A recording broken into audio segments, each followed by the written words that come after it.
I'm Zach Baker. I'm the District Wildlife Manager in the Leadville area. I got GMUs 48 and 49. For 49, I have the west side of the GMU from Climax Mine south to Trout Creek Pass. The east, or the west side of my district is 48. Both districts are over 90% public land. Both districts are fairly steep. For 49, there is a Lake County only cow tag. It is in Lake County. That tag is easier to draw possibly every year depending on how many locals put in for it. You do not have to be a local, but it is a Lake County only tag. There's two wildernesses in my district. There's Mount Massive and then there's Buffalo Peaks. For both deer and elk, the animals are high above tree line for archery and parts of muzzleloader, and then rifle they start moving down depending on the winter. This year with the good winter, we had a lot of harvest low, and those elk are easy to get on since it is a lot of public land.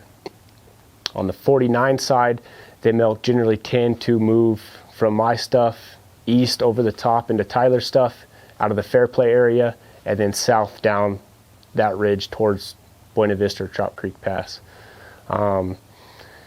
The topography is fairly steep.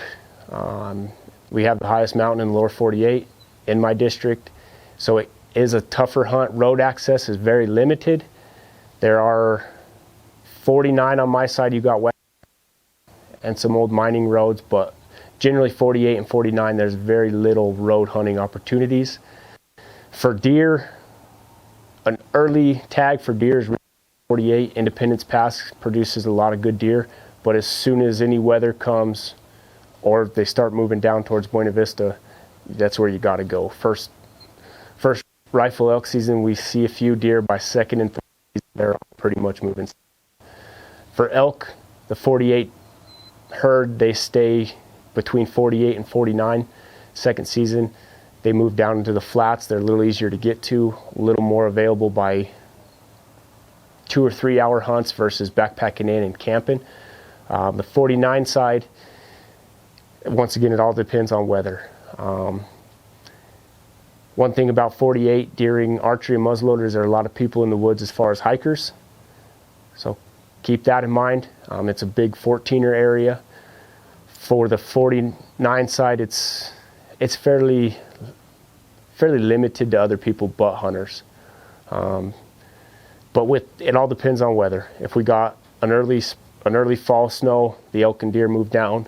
If it warms back up, they move back up. But for archery and muzzleloader, you're above tree line. For rifle, you're in the trees or lower depending on the weather.